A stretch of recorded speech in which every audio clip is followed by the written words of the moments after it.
गौतम को फांसी दो, फांसी दो, फांसी दो, मुख्यमंत्री इस्तीफा दो, इस्तीफा दो। ऐसा होता है जब जो ऊपर हमारा जो इस प्रदेश का आका बैठा हुआ है ना ऊपर, जिन्होंने 1001 करोड़ रुपए अपनी छवि को चमकाने में लगा दिए, क्योंकि काम तो उनसे होता नहीं है, ना हमें उम्मीद है कि वो कभी काम करके देंगे भी। तो यही है कि आह्वान हमने आज कर दिया है और अंत तक लगे रहेंगे जब तक अंकिता को इंसाफ नहीं मिलता। ये भीड़ सिर्फ नारे नहीं लगा रही है, ये उन चेहरों से जवाब मांग रही है जो सत्ता के गलियारों में बैठकर चुप्पी साध रहे हैं। लोगों में आक्रोश भी अपना जताते हुए नजर आ गए हैं। ये देखिए, मुर्दाबाद, मुर्दाबाद, मुर्दाबाद। जब सत्ता चुप हो जाती है तब सड़कें बोलती हैं और आज उत्तराखंड बोल रहा है। ये भीड़ नहीं, ये वो आक्रोश है जो 3 साल से इंसाफ का इंतजार कर रहा है। जी जी बोलो बोलो। ये देखिएगा, ये मोदी हैं जो कि अंदर यहाँ से वो जा रहे हैं खेतों में और अब शायद वहाँ से अंदर घुसेंगे। उधर से भी कुछ लोग अंदर घुस रहे हैं। आज वनतारा सिर्फ एक रिजॉर्ट नहीं रह गया, बल्कि सिस्टम की नाकामी का सबूत बन चुका है। ये लोग अंदर घुस गए थे यहाँ और अब कैसे इनको रोक दिया गया है पुलिस द्वारा। ये पीछे ये वनतारा रिजॉर्ट है और इसी वनतारा रिजॉर्ट में जो पूरी कहानी लिखी गई थी, ये देखिएगा। हम उसी जगह पर मौजूद हैं जिस जगह से कहानी लिखी गई थी हमारी उत्तराखंड की उस बेटी की, जो आज तक जिसे ना तो न्याय मिला और न्याय मिलने की जब जब कोशिश हुई तो तब तब सत्ता के गलियारों में वो हलचल होने लगी, जिन हलचल की आवाज हमेशा इन सभी के कानों में पड़ी और उसके बाद वापस से धरातल पे उतरे। धूल भापने की कोशिश करी, लाठी खाने की भी कोशिश करी, मगर रुकने की कोशिश कभी नहीं करी। ना ये सोचा कि क्या इसका परिणाम होने वाला है और क्या कुछ इन सारी चीजों पर बात होने वाली। आज एक बार फिर से वनतारा रिजॉर्ट के सामने खड़े हैं। ये वही रिजॉर्ट है जहां 18 सितंबर 2022 का वो पूरा खेल खेला गया था। उस खेल की जो असली कहानी बाहर आनी चाहिए थी वो ना तो आज तक आई है और ना शायद आगे आ पाएगी, क्योंकि इस तरीके से गलियारी जो सिलसिले हैं, जो गर्माहट है, वो बढ़ जाती है कि उन बातों को जलाना ही स्वाभाविक लगता है लोगों को।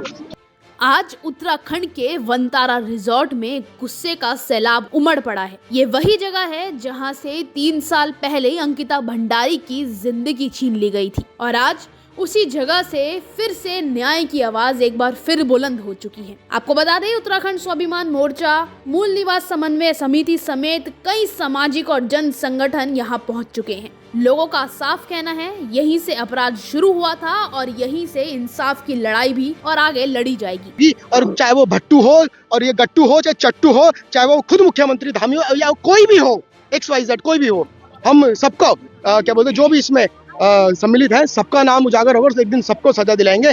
लेकिन फिलहाल हम चाहते हैं कि जो ये मुख्यमंत्री, जब जब मुख्यमंत्री को डर लगता है वो पुलिस को ये आगे कर देते हैं, जबकि मुझे लगता है कि इनका ध्यान अभी कई जगह कई कांड हो रहे होंगे, कहीं पर कुछ परेशानी हो रही, कहीं यातायात बिगड़ रहा होगा, ये इन सब की ड्यूटी अभी वहाँ होनी चाहिए थी, लेकिन ये सब यहाँ पर इस रिजॉर्ट को बचाने के लिए खड़े हैं। 2022 में ही सरकार CBI जांच करवा देती तो दूध का दूध पानी का पानी हो जाता, लेकिन धामी जी ने इसीलिए जांच नहीं करवाई क्योंकि उनके अपने ही नेता, अपने भ्रष्टाचारी बलात्कारी नेता इसमें शामिल थे।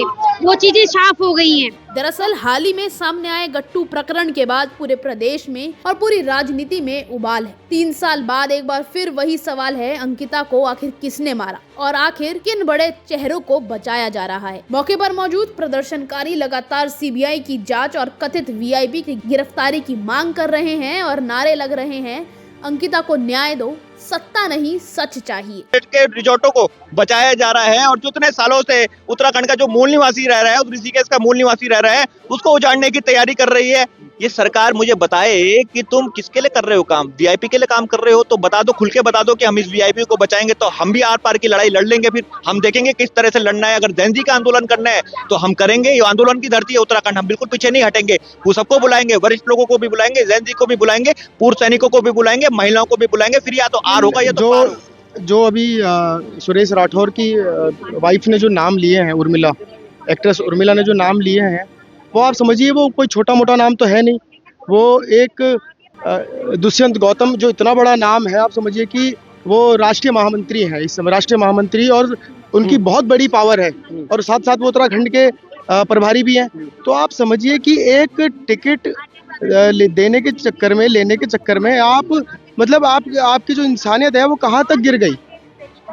और उसके बाद आप क्या करते हैं, उसके बाद आप लिस्ट बनाते हैं और उसमें जैसे आप जैसे पत्रकार भाई जो मुखरता से इस मुद्दे को बार बार जनता के बीच में दिखा रहे हैं, सच्चाई दिखा रहे हैं।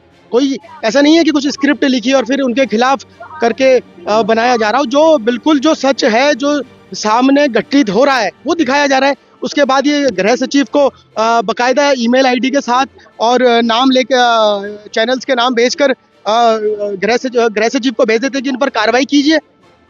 इधर हालातों को देखते हुए भारी पुलिस बल तैनात किया गया है, तो वहीं पुलिस ने वनतारा रिजॉर्ट की ओर जाने वाले सभी रास्ते भी बंद करे हुए हैं। प्रदर्शनकारी झाड़ियों से और वैकल्पिक रास्तों से अंदर घुसने की पूरी कोशिश कर रहे हैं। तस्वीरें साफ बता रही हैं कि भीड़ और पुलिस आमने सामने है। तो वहीं आज हरिद्वार में भी जन आक्रोश रैली निकाली जाएगी, जहां वीआईपी के पुतले का दहन किया जाएगा और सीबीआई जांच की मांग करी जा रही है। प्रदर्शनकारियों का साफ कहना है कि ये सिर्फ अंकिता की लड़ाई नहीं, ये उस हर बेटी की सुरक्षा की लड़ाई है। आज वनतारा रिजॉर्ट की ये तस्वीरें सिर्फ विरोध नहीं दिखाती हैं, ये उस दर्द की चीख है जो 3 साल से दबाई जा रही है। उस माँ की गुहार है जो 3 साल से अभी तक चीख चीख कर सिर्फ यही कह रही है कि मेरी बेटी को न्याय दो और जो वीआईपी है उसको फांसी हो। अभी भी वक्त है, सीबीआई जांच कराई जाए। और सबसे बड़ा दुर्भाग्यपूर्ण यही है कि बीजेपी की जो बड़ी बड़ी महिला नेत्रियां हैं, हमारी स्पीकर साहिबा हैं, या ये यमकेश्वर की आपकी रेणु बिष्ट जी हो गई, जितनी भी बीजेपी की महिला कार्यकर्तियां हैं, ऐसी भी क्या महत्वाकांक्षा, ऐसा भी क्या टिकट पाना, या ऐसा भी क्या लालच कि आप एक बेटी के लिए खड़ी नहीं हो पाई।